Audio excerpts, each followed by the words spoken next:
Well, if the recent Instagram posts are any indication, a lot of folks seem to think that Nolan Arenado is going to end up in Dodger blue. Is there any smoke to this fire?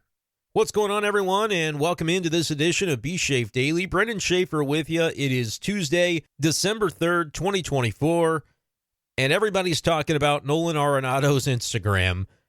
Couple days in a row, a couple posts referencing the Los Angeles Dodgers, and we know that the Cardinals are potentially willing to trade Arenado. They're shopping him perhaps to some teams this offseason as they look to reorganize their payroll a little bit.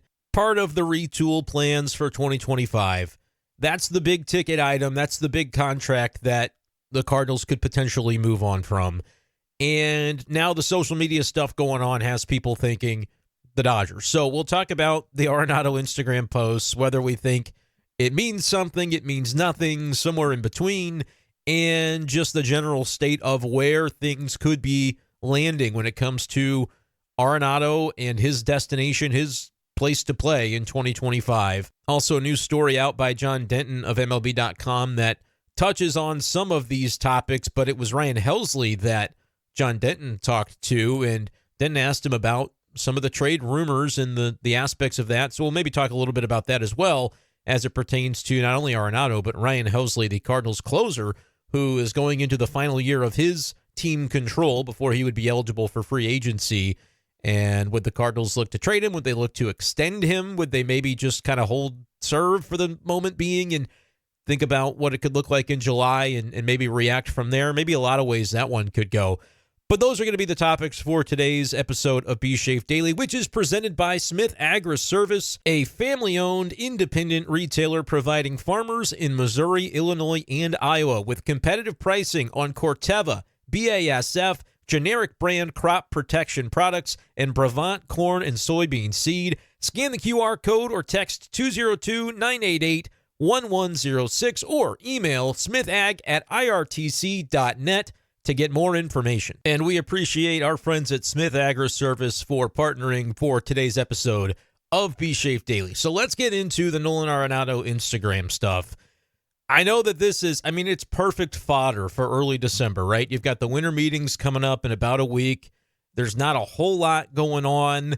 Saw that Aroldis Chapman did sign a contract with the Red Sox, and maybe that's how we pivot our way into talking Ryan Helsley, because if that guy's getting over $10 million from Boston, which that's the one-year contract value for Aroldis Chapman, I think I saw $10.75 million, then, okay, what's the value on Ryan Helsley, who's one of the best closers, if not the best closer in baseball at present? He's obviously going to be paid in the offseason according to the arbitration table, but if the market is valuing Aroldis Chapman that way, how might the market value Ryan Helsley? We'll get into that in a little bit. Let's talk about the Instagram stuff first, because I was just getting into the notion that there's not a lot to talk about. So when something like this happens, people are going to gravitate toward it. Here's the breakdown for those who haven't seen it. The initial post, which was a couple days ago, I think, from Arenado, was not an Instagram story. There's a difference between a post and a story. I'm not like the Instagram savant by any means, but he did a post where he put a bunch of photos from family photos, basically, of what the Arenados have been up to in the offseason. And it's just like a photo collage. Really great family stuff. The song choice is what got people a little bit looking at it going, does this mean something? The name of the song is a Kendrick Lamar song entitled Dodger Blue, which it's a rap song. That's the genre. If that's for you, great. If not, great. But that's the context of this, is the name of the song is Dodger Blue, which, okay, that could just be, it's a popular song. It's, if you like that genre, then that's probably a song you're familiar with. I think it's a relatively new song, and everybody likes it. That's great. Dodger Blue, though, obviously being the title of the song, has people going, well, Arenado is sort of on the trade block, and did recently have the reporting come out that, hey, I don't necessarily have to play third base for the team that would be acquiring me. Like, I'm going to be willing to be flexible. And first base was the other position that was kind of thrown out there, which, of course, the Dodgers have Freddie Freeman, so first base probably not necessarily a huge draw for, let's trade for Arenado and put him at first where we've got the, stud Freddie Freeman. But just the notion of, I don't have to play third base. Max Muncy's been pretty good. He's been a third baseman for them primarily, and I think Kike Hernandez actually played some third base for them this year too. But I think we talked about this in a podcast a week or two ago, the whole idea of that coming out in reporting that Arenado doesn't have to play third base struck me as, hey, any team that thinks, oh, we're set at third base and that's what Arenado is, so we don't really need to look in his direction. Think again, be willing to open your mind to the possibilities, because I might like to play for you if you've got a chance to win a ring, and I want to be part of a team that wins a ring, right? That is what's driving Nolan Arenado at this point, no doubt about it. So the Dodgers seemingly, while they do have a first baseman, could fit with the notion of, yeah, you might like your third baseman too, but I would like to be considered. I would like to potentially come play. So Muncy played, I think, about half the year at third. Hernandez played about half the year at third. Dodgers have a bunch of guys who can move around, though, and Tommy Edman is now signed, and he kind of fits that billing as well. Tommy Edman with a $74 million contract, I think, over the course of 5 years. The Dodgers are just spending money. They're willing to shell it out for players that are winning players, and they look at Tommy Edman and say he's a winning player. He obviously NLCS MVP, helped him propel during the October playoff run that they had, so he gets rewarded with the contract. I think that's awesome, by the way, for Tommy Edman. Like, very deserved. He is a good player. He is a winning player. I don't think the Cardinals. So, like, 5 years, $74 million, I think, was the contract for Edman. And yeah, like a third of it is deferred because that's the way the Dodgers do things. I don't think the Cardinals are looking at that going, oh man, like we traded Tommy Edman and then he turned into this, this great player. I think Tommy Edman was the player in October that he always was with the Cardinals, which is a very good player, and he got hot for a period of time during the NLCS when he was the Dodgers' the best player on the field. That's why he won the MVP in that series. And I think he fits what the Dodgers want to do and is assimilated really well into that team environment. So there was a lot of success there. I don't think the Cardinals saw that from Edman and went, oh man, we didn't know he could do that. I think the Cardinals liked Tommy Edman the whole time. I think they were stuck between a rock and a hard place, and they said, as much as we like Tommy Edman, we have other players who might do things that Tommy Edman does, and we have them for cheaper for longer because Edman has got one more year of team control prior to having to figure out a contract, which the Dodgers were willing to do. They gave him a $17 million signing bonus. They deferred some of the money. They do the Dodgers thing where we talked about it in the Ohtani and Blake Snell episode recently, where basically they've figured out the hack because they can have the cash on hand to give out a bunch of signing bonuses. They can defer a lot of the rest of the money, which cuts down a little bit on the CBT tax. And by the way, they're able to invest the money that they're deferring basically and say, by the time this money grows in investment accounts or whatever the case might be, we're basically getting these guys for free. That's like a very oversimplified version of it, but that's kind of the idea behind how the Dodgers are able to do everything that they're doing. But they're also willing to say, this guy, Tommy Edman, winning player, we want to bring him in, we want to keep him. The Cardinals, I think, looked at the Edman thing and said, we need controllable pitching. We need cost-controlled pitching that has an eye on 2025, because we might have this situation coming up where we're going to have to decrease the payroll. And as much as people talk right now about, wow, I mean, if the pitching market is that hot, maybe you flip Eric Fetty. You could, but also I think the Cardinals might be inclined to have him in their rotation because they're not tanking. Again, in 2025, they're not, and it's going to sound a little bit counterintuitive because I'm at one side of my mouth, I'm going to say they're not tanking, and at the other side of my mouth, I'm going to say they're not necessarily trying to win. They're not doing everything in their power to make winning their top priority, is I think a more accurate way to frame that. But Eric Fetty could help you, be around 500 and maybe a couple of things break in your direction and you shoot above 500 and suddenly you're in the playoffs. That's still, I think, something in the back of the Cardinals' minds that would be a target. They're just not going to spend a ton to do it. So when they traded Tommy Edman and made sure to lock up Eric Fetty for next year, for 2025 at a $7.5 million clip for whatever you consider Eric Fetty to be, if he's a number 3 and number 4 starter, like he's solid. He's the type of production in theory that you were hoping to get or did get in some cases from Lance Lynn and Kyle Gibson last year, but for cheaper. And so that's how the Cardinals valued Tommy Edman. They also sold him at his absolute lowest. It's not to say that Eric Fetty wasn't a worthy acquisition at the deadline and with an eye on next year, but he didn't play. Tommy Edman didn't play all season, And the timing of that just was such that the Cardinals weren't able to like get him back out on the field and say, hey, look, he's playing really well. Teams should want him.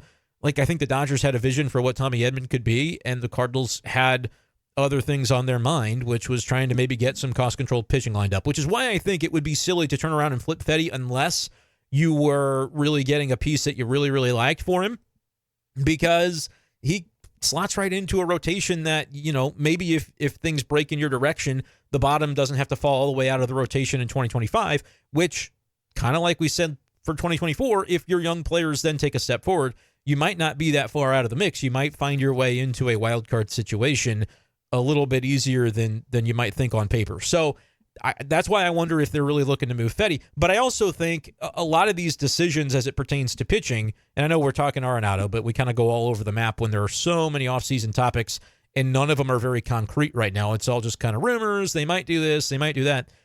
When it comes to the starting pitching, like there's now talk that, well, maybe the Cardinals could trade Steven Matz. Sure, that would be a name that would make sense to move, who's got some money owed to him for this year, like $11 million. Michaelis obviously has the $18.5 million, I think it is, owed to him. But Michaelis, when he's on the mound, which he's been pretty durable outside of the spell where he was injured, has not been as productive. Steven Matz, his numbers are not bad over the course of his Cardinals contract. It's the durability that's been in question, and he hasn't pitched a ton of games. Now, this past year, a 5 ERA was not great. In 2022, 5 ERA was not great. But it's still both of those years lower than the Michaelis ERA for this past season, if I'm not mistaken. And in 2023, he had the 3.86 ERA. So, like, Matt still, I think, could be viewed around the game as a guy like, if you get lucky and happen to catch him on the year where he pitches 30 games, he starts 30 games, or he could be a swing man that has had to go in some different roles previously, so might have a willingness to do it and might be able to do it effectively. You might get a 3.5 ERA out of Steven Matz if you play your cards right and catch a couple of breaks with his health for a season.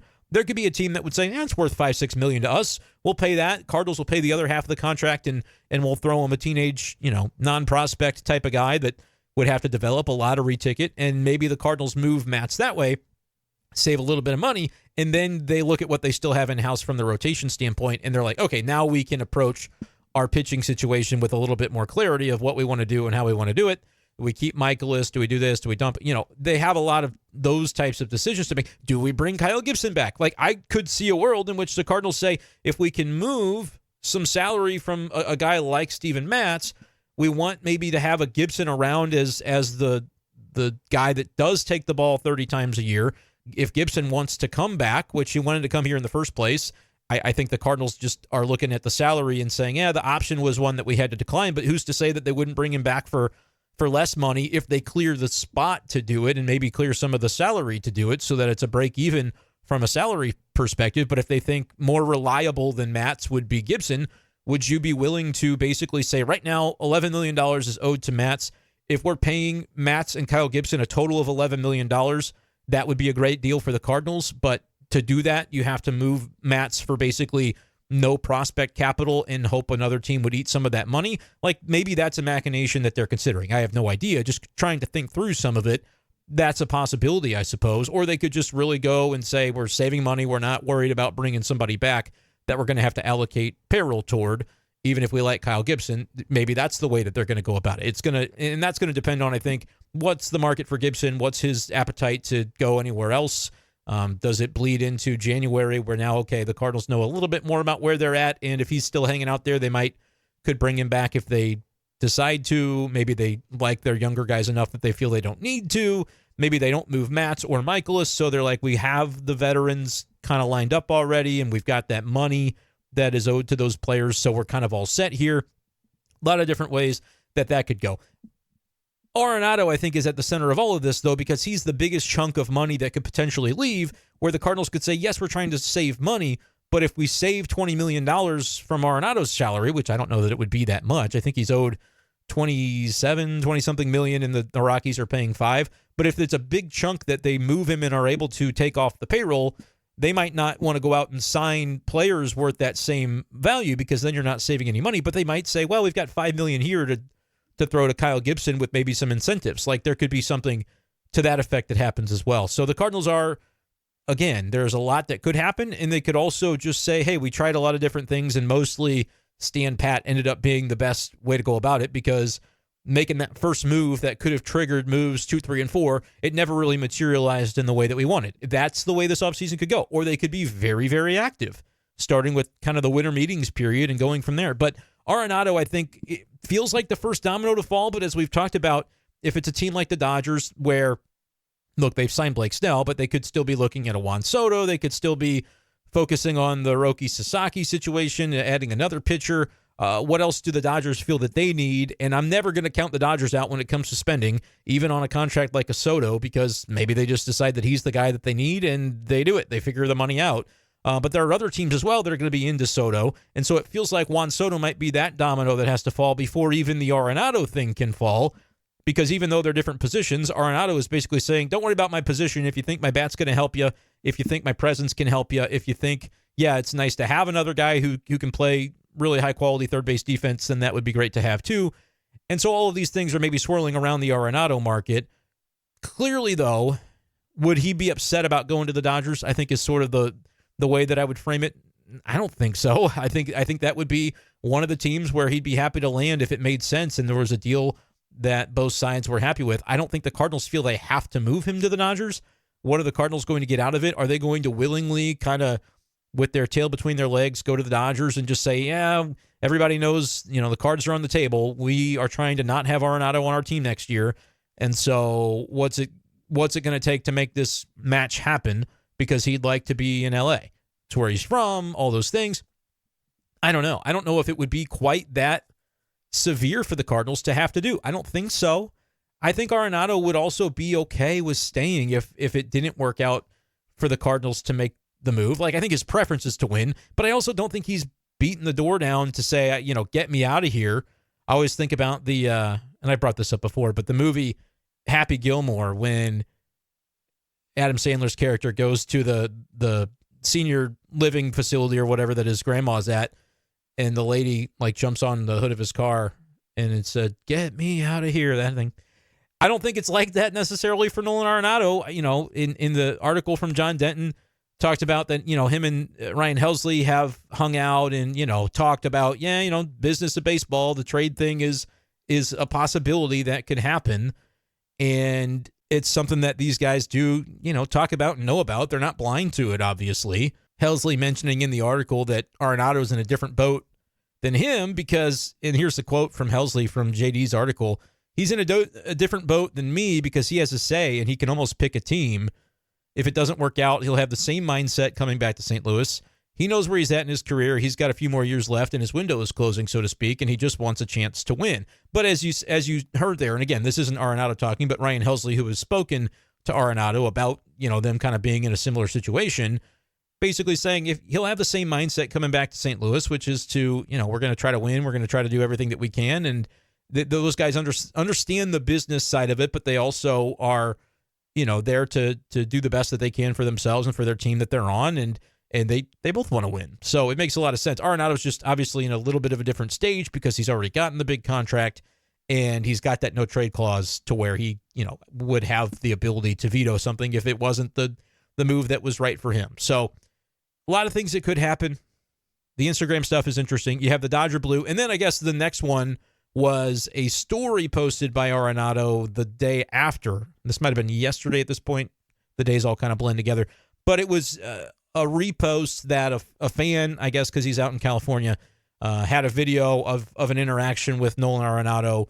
And Arenado reposted it and said, "Thank you for being respectful with my family there." And I guess the guy just wanted to give him some love. And you kind of see Arenado laughing in the background and smiling and feeling good. But the reason the Dodgers are implicated is because the fan who posted the video and the interaction originally posted it with the caption "Future Dodger?" eyes emoji. And with Arenado then retweeting that, not retweeting that, but re-Instagramming, reposting it on Instagram and adding his own kind of caption thanking the fan for having a respectful interaction and just, showing some love. Everybody says, well, I mean, obviously Arenado saw the "Future Dodger?" thing on there and he put it up anyway. Why would he do that? My perspective on that is baseball players, as much as they're in the public eye and they're, they've got these contracts and they've got these lifestyles or whatever, they still have a right and a want to use social media just like any of the rest of us do. So like, I get it at a certain point.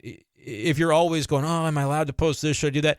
At a certain point, you're probably just like, you know what? I'm going to do what I want because people are going to read into it no matter what I do. So I might as well, I'm not going to think too hard about it. I'm just going to do what I do. And I don't think that's disrespectful. I don't think there's anything wrong with that from Nolan Arenado. And look, I think if the Dodgers want to engage in trade conversations with the Cardinals, I think that the Cardinals, the Cardinals would certainly say, all right, here's some players of yours that we're interested in. And Arenado would say, of course, I would go to the team that just won the World Series. My whole goal is to win. And if they're willing to have me play some third, and if I have to DH some or do whatever I have to do to be a part of that, then I would love to be a part of that. So I don't think it's not nothing, because again, I think if we're all kind of using our noggins here, we understand the business aspect of this, and like the personal aspect of it is that would be a very nice landing spot from a personal standpoint for Arenado and his family, right? Like, he's from there. His goal is to win, and that's what the Dodgers do. It's not being disrespectful to Cardinals fans to say that, I'm acknowledging that this fan who wants me to be a Dodger or puts on his Instagram future Dodger and just kind of having that interaction. I'm not saying it's nothing, but it's also not like going to dictate this process. If it's an open secret that he would be like, yeah, if the Cardinals are going to trade me, I would not mind being a Dodger. That would be perfectly fine with me. Of course. I don't think it's crazy that would happen. It's fascinating that, this is going on during the time where him becoming a Dodger might be a real thing. And the player is, I don't know about calling attention to it, but acknowledging it at a minimum with, kind of the Instagram activity. But I also think that's just the nature of the beast. That's the nature of the world that we live in right now. And social media becomes the media, and guys have agency over what they talk about and what they do. And Nolan's well within his rights, I think, to be kind of out there going, yeah, I can drop some hints. It's all in fun. It doesn't have to be like, anything too severe. But then we spend time on Twitter talking about it, and we're talking about it on a podcast. So I don't know. I think it's interesting off-season fodder. I think that Arenado could end up right back with the Cardinals. And if he is, this all kind of is just, yeah, whatever. It's social media. It's not like it's the end of the world. Or he could end up with the Dodgers, and we could look back at this and go, see, makes sense. But I think all the stuff that we would be drawing from the Instagram stuff is stuff that we know to be true already. Not like because he said it out loud, but because we can put two and two together and go, yeah, Dodgers pretty good. I mean, he's got friends that were on that team last year and saw him win a World Series, saw his guy Tommy Edman win a World Series, and they both got young kids and a good relationship, I'm sure, and you can imagine that they would, have a conversation about that, or Jack Flaherty was there, right? I don't know that he'll be back there, but he was there winning the World Series with the Dodgers this past October. So, like, yeah, who wouldn't want to be on the Dodgers? Especially, and it's not like it's a slight to the Cardinals. I don't think Arenado is obligated to be like, no, I want to be a Cardinal for life. Like I said I would, and I'm a man of my word. Well, the Cardinals, and people like to say Mozeliak lied to him. No, he didn't lie. They had a plan for how they could be successful, and it's a competitive business, and the Cardinals have not been on the best side of that competition the last 2 years since Arenado opted into the rest of his deal. And so the Cardinals are in a spot where, again, to make sure that the context of how this has worked out, at least the way that it's been reported, has been Arenado did not come banging on John Mozeliak's door to say, get me out of here, a la the lady in Happy Gilmore. John Mozeliak said in a press conference at the end of the season, hey, we're looking like we're going to decrease Major League payroll next year. And then afterwards, media gathered around Mozeliak to ask him some additional questions. And he said, yeah, that could include talking about some of these big contracts, and I'm going to have to talk to all of those guys. He has since talked to all of those guys. Arenado still did not say, get me out of here. Mista, get me out of here. He said, yeah, I mean, I'd be willing to waive the no-trade clause if the Cardinals find a deal that makes sense for the right destination and it works out for me and it works out for them. I think he's open to it, but it's like the onus is more on the Cardinals to find that. He's obviously going to be very engaged and interested in the process because it's going to affect his life and his family's life, but I don't really think there's anything out of bounds happening or anything crazy, but it's great. It's great fodder. I'll admit that it's great fodder. What do I predict is going to happen? I really don't know. Like when I think about Arenado, it's almost, I kind of throw Helsley in my mind in a similar boat because there could be a situation where a team wants Arenado, a team is willing to pay money to Arenado to have him on the team next year because they're trying to win a World Series, whether that's the Dodgers or the Yankees or the Red Sox, whatever the case might be, the Phillies. But they're also like, all right, as willing as we are to eat not eat, but take on a portion of this contract with the Cardinals eating a lesser portion because their goal is to decrease payroll. The Cardinals also are like, well, we'd like to get, it wouldn't look very good if we traded Arenado away and didn't get anything for him. So we'd like to get some prospects too. And the other team might go, I mean, that's all well and good, but like Arenado did have a down year the last couple of years, and nothing is necessarily guaranteed about his production once we do get him. And if he's got an expensive contract, like what's in it for us to do both, to take on contract and to give up young talent to potentially bring this player in? What if it devolved into like a, well, what else can you do for us type of situation where the Cardinals package Helsley with Arenado? Because if you're trading the one, it's more of an implication that winning in 2025 is not going to be as high on the priority list, which we already know to be true. But the more actions that the team takes toward that end would really solidify that as being reality. And then the other team could say, all right, now we're talking because we're getting two great players, even if it is for a short term on Helsley without a new contract. That guy can help us win this year. Arenado can help us win this year. And because we're getting two great players, and the Cardinals are then getting additional salary relief because Helsley's going to make around $10 million, I would have to think, through ARB or through whatever process that culminates in, whether it's done before a hearing or not. He's going to make money. The team could go, well, now it's a little more worthwhile to us to add a prospect or a couple, legit prospects to get something done. So that's why in my mind, I'm like, I wonder if it could be tied together, or if the Cardinals would look at one situation and say, we want the Arenado thing to happen this winter because it is more about salary relief. The Helsley thing could be one where we play it out. Maybe in July, if we're not in the mix, he's got even more trade value because teams that need a reliever are desperate, and we could get multiple top 100 prospects for just a few months of Ryan Helsley. Like maybe that's a possibility. Maybe the Cardinals say, with this next iteration of the front office, we do or don't want to continue with Ryan Helsley. We offer him an extension if we do. And that was actually something mentioned in the article from John Denton. This line from JD says the Cardinals and president of baseball operations, John Mozeliak, have expressed those financial dilemmas with Helsley in recent weeks, the closer said. So it was Helsley mentioning to John Denton that, we've talked about the finances of it.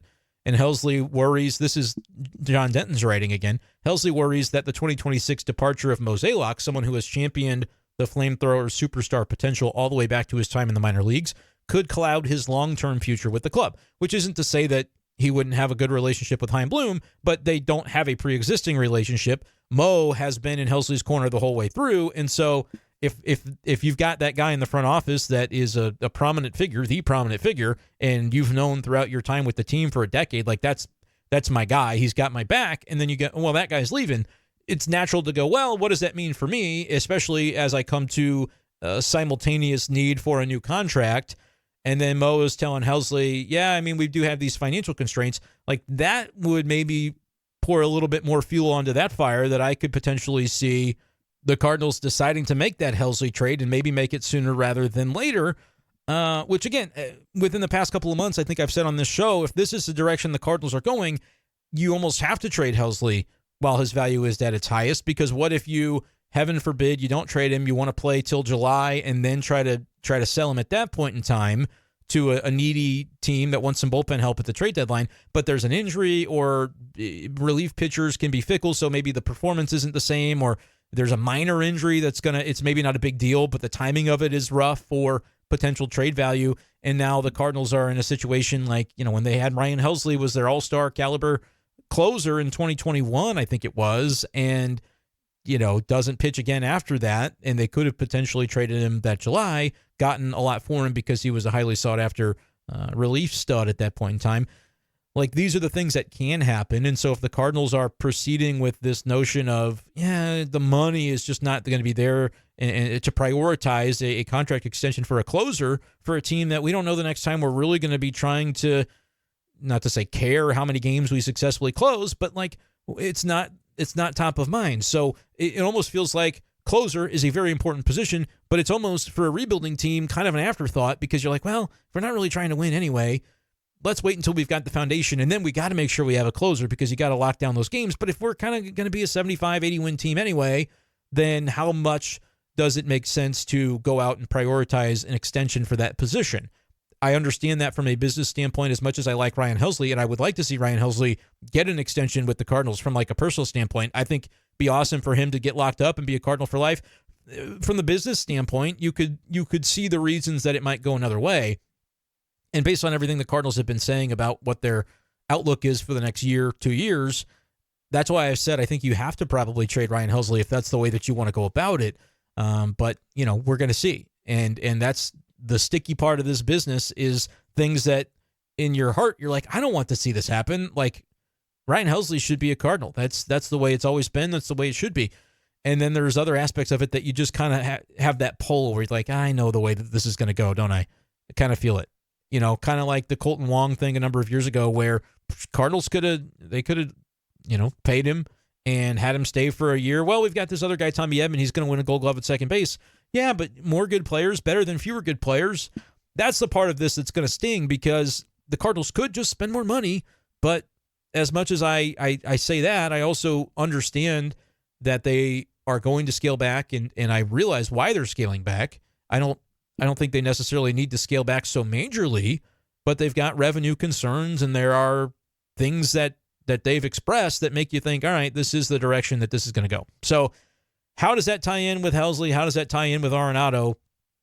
It feels like we're going to, find out over the next few weeks. I don't think this is a deal that goes like if it's Christmas and they still haven't made a trade, either the Cardinals are going to get diminishing returns on that value because there's maybe not a seller's market as the Cardinals, or they're not going to get moved, is kind of the way that I look at it. If it goes into the new year, it's like, all right, at that point, and I could be totally wrong on that. It just feels like the Cardinals are going to need to ascertain where their market's at. But as I mentioned earlier, they are going to be reliant upon what do the other big names in free agency do? Do those guys end up signing early? Do they wait? And thereby the Cardinals are kind of having to wait because the guy that they have to offer out as a trade chip is not necessarily the number one name on the market. I think Arenado would be very highly ranked in the market, but not number one. And so they might have to wait, and they might be reliant on just seeing where a Juan Soto goes before the teams that were in on that sweepstakes but don't end up winning that sweepstakes go, all right, well, maybe an Arenado Helsley package would suffice. Or maybe we just, we get Arenado. Maybe who knows? A lot that could be going down. All in all, when it comes to the Instagram stuff, would Arenado be okay with being a Dodger? Yeah, who wouldn't? Who wouldn't be? Especially if you're somebody in your, early to mid-30s, you want to win, and you're from that area anyway. I think that makes enough sense in the world, and it doesn't strike me as particularly controversial that Arenado has a couple of Dodgers references on Instagram. But it is kind of funny that it was 2 in 2 days, essentially. So for Cardinals fans that look at that and go, oh, man, I'm already sad enough. Is this going to be rubbing salt in the wound if and when he should be traded to the Dodgers? Yeah, I get it, but he's his own person too and gets to use his social media how he wants to. So I don't really think it's a controversy, but I do think it's interesting, and I do think that there have been enough signals dropped of, I don't have to play third base every day. I don't want, to act like I'm going to push Max Muncy aside if I were to become a Dodger. Like the way that all gets framed publicly is important, and I think there's a way that he's gone about it where it wouldn't be a big deal if he returned to the Cardinals, wouldn't be a big deal if he ended up as a Dodger. It's all part of the business of baseball. As fans, it can be a hard thing to kind of grapple with, but I think Cardinals fans and baseball fans are generally pretty emotionally mature to now in 2024. We're going on 2025. We know the drill. We know that these things happen, and it's just part of it. So let me know, Cardinals fans, what you think about the situation, about the Instagram stuff. Does it bother you? Does it not bother you? Do you completely understand why the dude's just using Instagram and maybe it's just what it is and we don't have to read too much into it? Or was it worth reading into for 34 minutes talking about it on a podcast? We talked about other stuff too, but that was obviously kind of one of the big topics that I wanted to get into. But other Cardinals questions, topics, and concerns, always feel free to drop those in the comments. Maybe you'll give me some inspiration for what the next video could look like. But thanks again to Smith Agri Service for presenting today's episode of the podcast. Make sure you guys are subscribed as well on the YouTube channel. You can follow B-Schaeff Daily on Spotify. And if you'd like to throw some extra support toward the endeavors of the B-Schaeff Daily Enterprise, check out the YouTube membership below. The link is right there in the description to the video if you want to sign up for that. Thank you guys so much for listening. As always, couldn't do it without you. And we'll talk to you next time on B-Schaeff Daily. Peace.